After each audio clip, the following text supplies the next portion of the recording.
On today's video, we're going to discuss 3 things that we often get wrong on the right rear, how we over adjust for that with the J-bar, and feel why is it so important on the right rear. More on that when we get back. On this video, we're going to talk about the right rear, and we're going to start with the 3 things that we often get wrong on the right rear that we overemphasize on. But before we do, forgive my voice, I'm getting over the sickness, but I wanted to get on here and get a video going for you guys. So I hope you guys have all been well and have not got sick yet, but if you have, good luck on getting well. Thanks for liking and sharing and commenting on our videos, and our videos have really taken off, and that's all because of you. So thank you guys. The right rear. Why is the right rear such an issue? Why is the right rear such a problem? Why is the right rear so dominant in getting it right? But it's one of our most popular videos that we do, and it's one of our most popular questions that we get. So I thought we'd start today with 3 things that we often mess up on the right rear. One of them is spring rate. Now, I will admit the spring rate is getting better, and guys are getting to where they use a lot more spring rate than they ever have before. So this is a good thing. So spring rate, 5 years ago, we were in the 170s, maybe the 200 range, and now we're in the 225, maybe 250 range. And as we increase that right rear spring rate, we start to see that the right rear tire is not necessarily stuck to the racetrack, but the load that the bigger spring brings to it, under load, is getting better. So spring rate, #1 problem. If you think you're too soft, don't be shy to try a little more spring rate. It's good for the car. The second item that we often mess up is load. Load by not even having enough, by doing it wrong. We have some other videos. I'll put a card up here for those videos. I'll put a link below. But often we do these loads and we either set them wrong, we don't get it right at right height, we smash it, we don't understand the full procedures, but load in our car is too low, so we don't get the load that we're looking for when weight is transferred. The third thing that we often get wrong on the right rear is feel. We want to stick the right rear. Not so much feel, but we want to stick the right rear. We want to feel that right rear. We want to have that comfort of knowing that we've got the right rear loaded up and that we're good to go over there and that it's not going to step out on us. Okay? I've said it before and I'll say it again. The feel over there may be a little overrated, but we're not looking for stick. We're looking for free roll steer. Okay? Not loose. Free roll steer. For guys that have liked tight race cars, you're going to think this is loose, okay? But it's not. It's the right rear being able to roll under load freely across the racetrack. This means speed. This means that we can pick up the throttle before center because the car is going to want to go ahead and turn, not go straight. Free roll steer is our #1 battle on the right rear. We often get it confused with side bite, and side bite and free roll steer are 2 complete opposites, and free roll steer is fast and side bite has a degree of comfort. Next problem that we have with the right rear, because of these 3 things, we get it in our minds that we have to overstick the right rear with the Panhard bar. So we make adjustments throughout the night by lowering the pinion side of the Panhard bar, or maybe raising the frame side just to get the rear end to stick. Get on our blogs, read some of the Panhard bar adjustment stuff, and if you're a team member, there's some stuff in the downloads for the Panhard bar. But let's start adjusting the Panhard bar. let's get the split right. If things were right, our chassis manufacturer would tell us 1/2 inch above, 1/2 inch below, center of pinion, 6.5 inch split, move it up and down. Okay, we don't need to be buried on this Panhard or J bar. We don't need to be buried on it. Okay, because as we overburden the right rear with the J bar, we'll just slow ourselves down. We need the weight transfer, and the J bar is giving us the timing that we get from our left side weight being transferred to the right side of the car. That's our timing device. The height of it in the car, like this, the height of it in the car dictates the roll. In the heat race, we can maybe afford to be a little higher. In the feature, we're probably going to have to be a little lower. So it's more work than moving the whole thing up and down. You may get to a point where you feel really comfortable with it at a certain speed, or you know you're going to like it more in the feature. Okay, that's fine.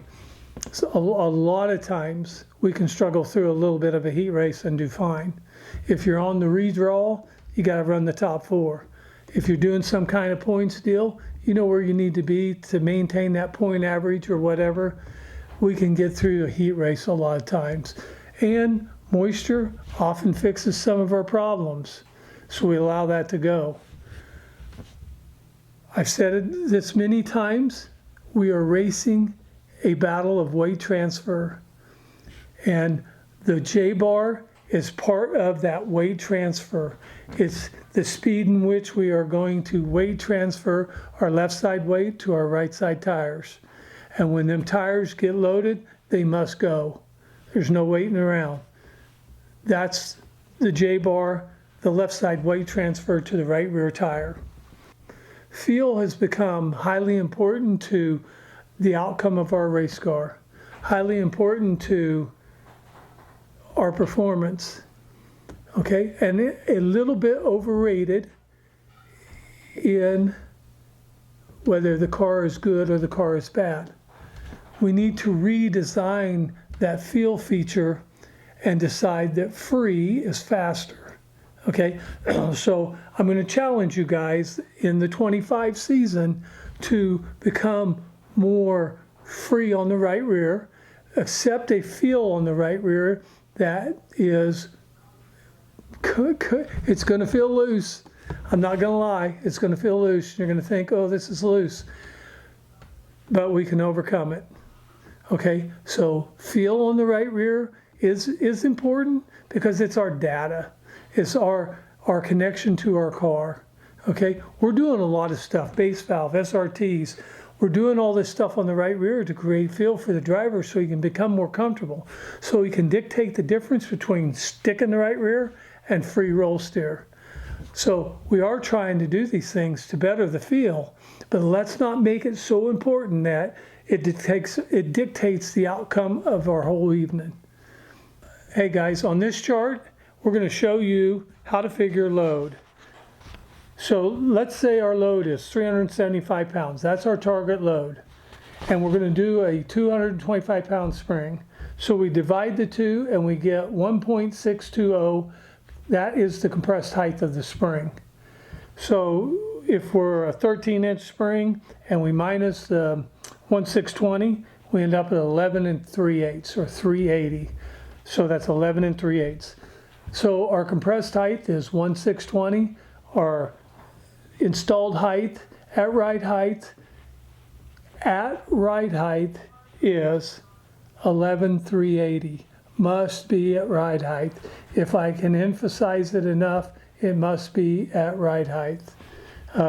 Spring load chart, that's how to figure load on the right rear. Now, on this chart, we're showing different spring rates and their travel down. So in order to keep the car free, we need to have compressed on the right rear down into about the 900 pound rate of load. As you see with the 175 starting at 400, how it takes 3 inches to get to that 925 level. Okay, and 3 inches is too much compression on the right rear. It creates too much rear steer. So as you see, we go through the 200, the 225, the 250, the 300. We're setting each one of them at 400 pounds. This is for a modified or a B-mod, not for a stock car. For a stock car, we would be at the 500 pound, and we would probably be shooting for more of the 950, maybe a little heavier load. Okay, but as you see by this chart, how as we increase our spring rate, we decrease our travel to the right rear. We don't need a lot of right rear travel because we just don't. We don't need an excessive amount of rear steer. We need the car to rear steer up. Excuse me, we need the car to rear steer up, and we need to carry that rear steer through the corner, and we need to carry it on a load. And the way we're going to do that is with a good J-bar angle, good lead placement, good weight transfer to the right rear. If we're pulling 2 Gs in heat race, we need to simulate 2 Gs in the feature. Although we may only be pulling 1.5 Gs, we need the car to move like we're pulling 2 Gs. As I said before, we're racing weight transfer. We're not racing anything other than tire load created by weight transfer. If our car's too light, we can't transfer the weight. If our weight's too low, we can't transfer the weight. If our J-bar is too steep, we just stick the right rear too quick, and then we fall off the right rear. We're talking about load transfer. And in today's video, we covered spring rates, loads, feel on the right rear, J-bar split, and J-bar timing, and weight transfer. Weight transfer is highly important to the outcome of our racing. So guys, like I said, I appreciate you watching. I appreciate you coming. The right rear has been a big part of our race car, and we're probably not done talking about it. So continue to watch. We'll probably have more right rear videos. They may be shorter, they may be longer. Ask the questions. I'll answer the questions, and if we get a lot of good questions, we'll create a video from that. Okay, guys, I appreciate you being here. As always, go fast, go left. God bless you, and we'll see you the next time.